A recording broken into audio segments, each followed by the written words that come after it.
Okay, 7:56 na po, o 7:50 na po ng umaga, nagbabalik ang The Morning Show. Ngayon ay pag-usapan natin yung sangkaterbang basura ay nagiging problema. Pero dahil nga nagiging aware na yung ating mga kabayan sa recycling, gumaganda na yung ating kapaligiran. Hindi na masyadong nagkakaroon ng mga basura, ni-recycle na.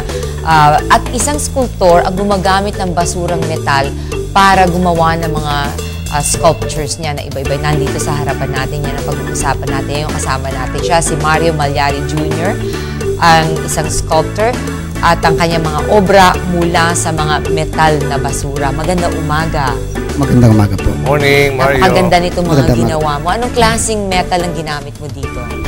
Karamihan po yan galing sa mga scrap na piyesa ng sasakyan. Tsaka mga equipments na hindi na ginagamit, mga electric fan. Opo, kahit po mga computer na sira. So halo-halo na lang po siya. Itong mga metal, tapos itong ginagawa mo? Opo, wineweld po siya together para makabuo ng piyesa. At mo naisipan gumawa ng gano'n? Marami kasi akong mga scrap dati kasi akong contractor. Marami ako natitirang mga scrap sa mga trabaho ko. Tsaka yung mga nasisirang barena, mga grinder. So sabi ko, sayang naman ko ipapakilo. So sinubukan ko pong magbuo. Ito po yung unang piyesa na binuo ko. Yan ang Opo, yung kauna-unahan. Itong motorsiklo na maliit. Simpleng-simple lang siya. Ilang taon mo nang ginagawa yan? Bago pa lang po. Wala pang 1 year. Siguro nag-start ako mga June. This year lang. So, nakabuo naman ng marami. Mahilig ka talaga sa mga sining, sa art? Mahilig ka? Po, nung bata ako nakakapag-draw ako. Marunong kang mag-drawing? Marunong po ako mag-drawing ng konti, kaya medyo nakakabuo naman siya. Kagaya no, yung helicopter, no? Ang ganda. Paano mo nabuo yan? Meron kang pinaggayahan? Meron din po, pag nakita ko ng picture sa internet. Tapos yan din po yung mga karaniwang dinodrawing ko nung bata ako eh. Mga helicopter, motor, tangke. So, talagang masculine yung... Ano pa, maliban dito, ano pa yung mga ginagawa nyo na figures? Yan po, yung mga animals, tapos mga sceneries, yung pong bonsai na mga... Naalala ko yung Terminator dito sa... Di ba? Parang Terminator itong ano... Pakita natin itong napakalaking animal. Gaano mo katagal ginagawa yan?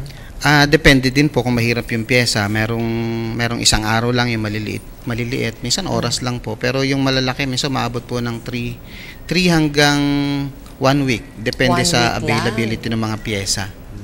Pag nakita ko may pyesa na kakasya naman, nabubuo na siya agad. Ano to? Matibay ba to? Opo, bakal talaga siya. Medyo mabigat nga lang to. Paano mo ito napapreserve na hindi po siya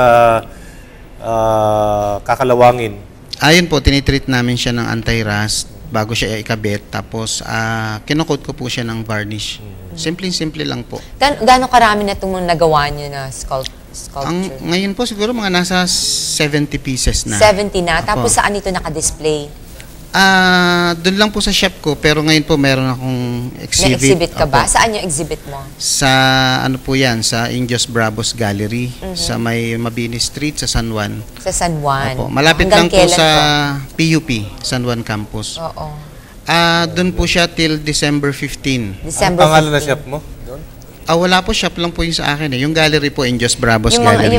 So dapat doon sila magpunta para makita at gusto nila opo, bumili. Open po yun, everyday. Para po makita lahat ng views kasi mas maganda siya sa 3D eh. Pati yung ano... may mga moving parts po siya. Moving talaga siya. Okay, so I'm sure nakakarating na rin niya sa ibang bansa, no? Pinopost mo ba sa internet? Opo, nasa internet po siya. Actually, may napadala na po ako sa Australia. Marami din nagkaka-interest doon. Opo. Nakita nila, actually, gusto nga po nila pumunta ako doon na lang gumawa eh. Oo? May offer po na may gano'n. Australiano talaga? Australiano po nag-offer. Kaya lang, yun nga pinag-iisipan ko din. Sabi ko, kung makakalusot naman dito sa atin. Sabihin doon ka na magbe-base? Ayun po ang ano niya, sasagutin niya lahat. Sagutin niya ang aking sponsor niya ako, tapos yung lahat po. Lahat po. Baka mas malaki na makikitain mo dito. Hindi ka na Huwag ka nang umalis. Dito ka lang muna upang makilala yan. Sana nga po, ganun para dito na lang siya ma-promote. Pero saan mo kinukuha yung scrap metal? Yung iba po, sa mga kaibigan ko, yung mga may-ari ng mga motor shops, binibigay lang nila sa akin. Tapos minsan pinapalitan ko na lang. Mahilig ka ba sa sakyan mo?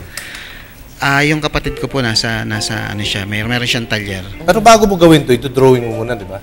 Opo, may mga sketches din minsan, pero mas madalas po pag naisipan ko lang, biglang Engineer ho ba kayo sa profession? hindi po. Arkitekto po ako pero hindi ako nakagraduate. Kaya pala mahilig ka sa mga ganun. Oo. Kaya nakakabuo naman po kung talagang kasi sabi ng mga artist na kakilala ko, daloy daw tawag nila doon eh. Pagka dumaloy siya, parang continuous na yun eh. Kailangan buuin mo na siya bago mawala. Oo. Okay, invite mo yung viewers natin sa iyong exhibit. Sige po. Ini-invite ko po sila sa exhibit na ginaganap ngayon sa Indios Bravos Gallery sa Mabini Street, San Juan. Malapit lang po ito sa PUP, San Juan Campus. Hanggang December 15 po siya. Okay, maraming salamat Thank you. po. At Apo, magandang umaga. maraming salamat din po. That was Mario Malyari Jr. At ngayon, Aljo, yung susunod natin. Yung presyo po sa mga groceries ngayong Pasko, pag-usapan natin sa aming pagbabalik. Huwag kayong alis.